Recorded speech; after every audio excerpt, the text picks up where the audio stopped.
Hello everyone, कैसे हैं आप सब। आई होप आप सब बहुत अच्छे होंगे। तो मैं आपसे कुछ बात करने वाली हूँ और सच्ची सच्ची बताना, एकदम सीरियस। मैं कुछ क्वेश्चंस पूछूंगी सबसे पहले तो वीडियो में, आप उनके एकदम जेन्युइनली आंसर करना, ठीक है। तो सबसे पहला क्वेश्चन है कि आप मैथ में डेली प्रैक्टिस कर रहे हो या नहीं कर रहे हो। मतलब प्रैक्टिस तो करनी ही है, चाहे आप उस सेक्शनल टेस्ट के फॉर्मेट में करो या चाहे आप बुक से करो। सेक्शनल टेस्ट में आपको टाइमिंग का पता लग जाता है और सही रहता है, लेकिन अगर आप बुक से लगाते हो तो वो भी ठीक है, लेकिन प्रैक्टिस ज़रूर करनी है।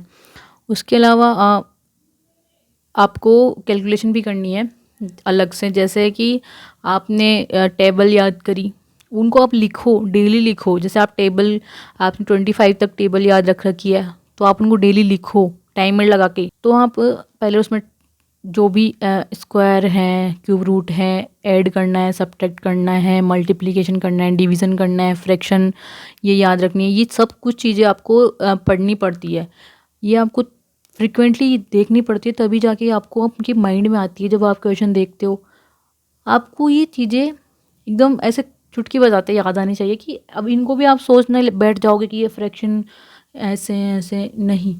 फ्रैक्शन आपको फिंगर टिप्स में होनी चाहिए, जैसे टेबल भी आपको फिंगर टिप्स में याद होनी चाहिए। और जो क्यूब रूट्स हैं 25 तक के तो आपको याद होने ही चाहिए, और जो स्क्वायर रूट है वो भी आपको याद होने चाहिए।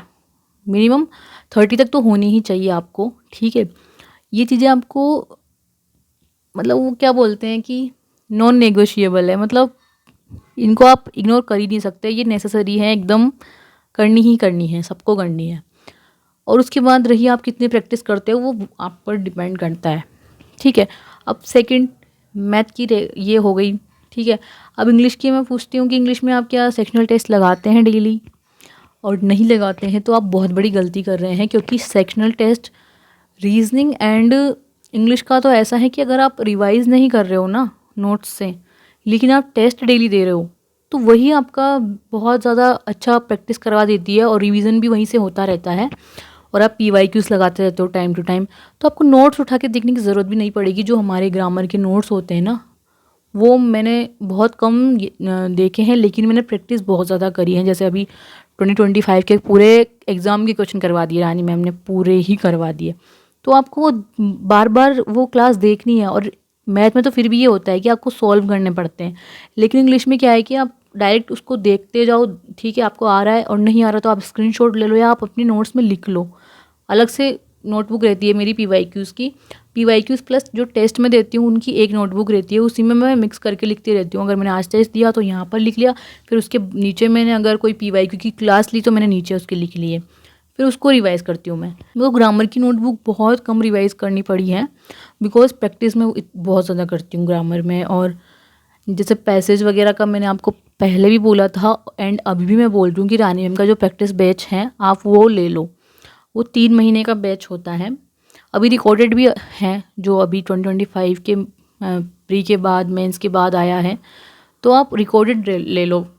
तो उसमें क्या है ना, आपकी प्रैक्टिस बहुत अच्छी हो जाएगी। रानी मैम उसमें क्या है ना, एक तो फालतू की बातें नहीं करती, पॉइंट टू पॉइंट बताते हैं एकदम अच्छे से।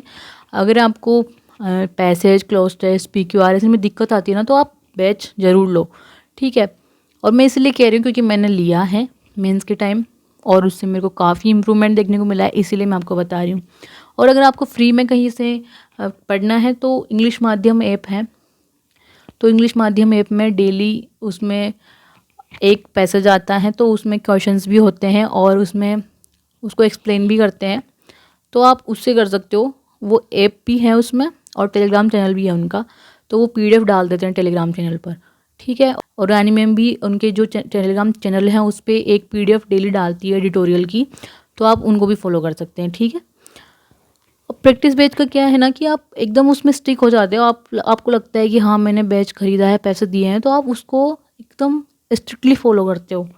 और जो नहीं करते वो तो एकदम फ्री में भी नहीं कर पाते और बैच लेके भी नहीं कर पाते।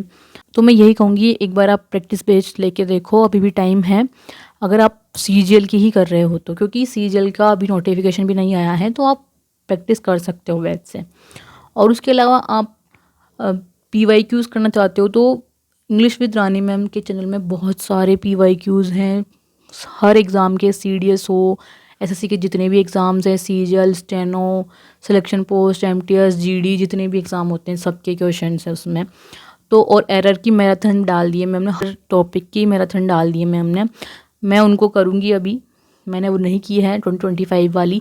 होमोनिम्स की डाल दी है, एंटोनिम, सिनोनिम, ईडियम्स, फ्रेजेस, ये जो सिनोनिम एंटोनिम्स हैं, वन वर्ड हैं, एरर हैं, जो 2025 के थे, CGL के और CHSL के, सिलेक्शन पोस्ट के, ये तो मैंने मेंस के पहले देख लिए थे, लेकिन अब इनको फिर से रिवाइज़ करना है।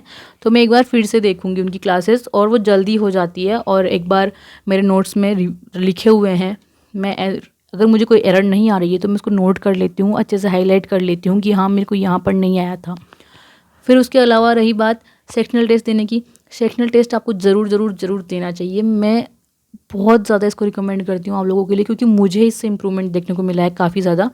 मैंने जिस टाइम स्टार्ट करी थी ना तैयारी, मेरा सिलेबस ग्रामर का कुछ कंप्लीट नहीं हुआ था, फिर भी मैं टेस्ट शुरू से ही लगाती हूँ सेक्शनल, तो इंग्लिश का और रीजनिंग का। तो मेरी रीजनिंग तो मैंने कभी एक टीचर से कभी पढ़ी ही नहीं, रीजनिंग का मैंने सिर्फ और सिर्फ सेक्शनल टेस्ट से ही पढ़ा है। बाकी की जो मेंस की जो रीजनिंग होती है वो मैंने यूट्यूब पर 2-3 टीचर्स से पढ़ी है। लेकिन फिर भी मैं यही कहूँगी कि जो प्री तक की होती है ना, वो टेस्ट में हमें प्रैक्टिस करने से, बुक में PYQs प्रैक्टिस करने से हमारी क्लियर हो जाती है। तो इंग्लिश और रीजनिंग का तो आप ज़रूर लगाओ अगर आपका सिलेबस कंप्लीट नहीं हुआ। और उसके बाद आती है सबसे धुरंधर सब्जेक्ट की बारी, जिससे सब बच्चों को डर लगता है, जीके।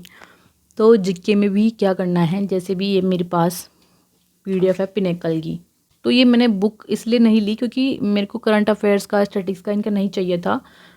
मैंने economics, science, history, geography, polity इन्हीं की निकलवा रखी है। तो ये मैंने प्रिंट निकलवाई थी। तो इसमें देखो मैंने क्वेश्चंस कर रखे हैं, इसमें पूरे कर रखे हैं। तो इसमें हमें क्या है ना, जीके में थ्योरी ही थ्योरी नहीं पढ़नी होती है, PYQs प्रैक्टिस भी करने होते हैं। थ्योरी हम पढ़ते रहते हैं ना, तो हमारा वो क्लियरिटी नहीं आती एक तरीके से। तो हमारी क्लियरिटी जब आती है कॉन्सेप्ट की, तब हम सॉल्व करते हैं क्वेश्चन। अगर हम क्वेश्चंस की प्रैक्टिस नहीं करेंगे ना, तो सब कुछ इतना मिक्स हो जाएगा हमारे, डायरेक्ट एग्ज़ाम में जाके बैठेंगे ना तो कुछ भी समझ नहीं आएगा। हमें आता होगा, हमने कितनी बार पढ़ा होगा फिर भी, इसीलिए क्वेश्चन की प्रैक्टिस करना बहुत ज़रूरी है। और अभी जो परमार सर की PYQ सीरीज़ चल रही है पार्ट 6, उसको ज़रूर देखना, क्योंकि इसमें 2025 के जितने भी एग्ज़ाम हुए हैं SSC के, उनका सर ने पूरा करवाया है। PYQ सीरीज़ होती है ना, उसको आप अच्छे से पढ़ो। उसके बाद आपको उसमें से जो क्वेश्चन नहीं आ रहे हैं उनका आप रिवीजन करो, एंड सब अच्छा होगा। अपने आप पर भरोसा रखो, जितना हो सके उतनी प्रैक्टिस करो। प्रैक्टिस ही सबसे ज़्यादा मेन है। आप थ्योरी पढ़ो, लेकिन प्रैक्टिस को भी उतनी ही इम्पोर्टेंस दो। कुछ बच्चे होते हैं कि बस पढ़ते ही रहते हैं, टेस्ट वो बहुत कम देते हैं। और मेरा क्या है ना, मैंने तो टेस्ट बहुत ज़्यादा लगाए हैं, बहुत ज़्यादा। जो PYQs के टेस्ट होते थे वो तो मैंने पूरे ही लगाए थे CGL के, और जैसे 2022, 23, 24 और जो 25 में अभी मेंस हुआ था, तब मैंने 25 के प्री के भी लगभग बहुत सारे लगाए थे। तो इसलिए मैं कह रही हूँ कि लास्ट के 3 साल के PYQs तो आपको लगानी ही है, चाहे आप टेस्ट में लगाओ, सेक्शनल टेस्ट में लगाओ, चाहे आप बुक से पढ़ो, लेकिन आपको करने हैं। क्योंकि जो पेपर होता है, वो पैटर्न होता है, वो आपका PYQs के अकॉर्डिंग ही आप उसको डिसाइड कर सकते हो ना, कि कौन सा टॉपिक किस तरीके से वेटेज है, कितना आ रहा है। तो आपको बहुत मेहनत करनी है, बहुत मेहनत करने से हो जाता है, ठीक है। ये लाइन मैंने हमेशा याद रखी है कि बहुत मेहनत करने से हो जाता है। मैंने करके देख लिया। ये जाकिर खान की लाइन है और ये मेरे को बहुत ज़्यादा मोटिवेट करती है।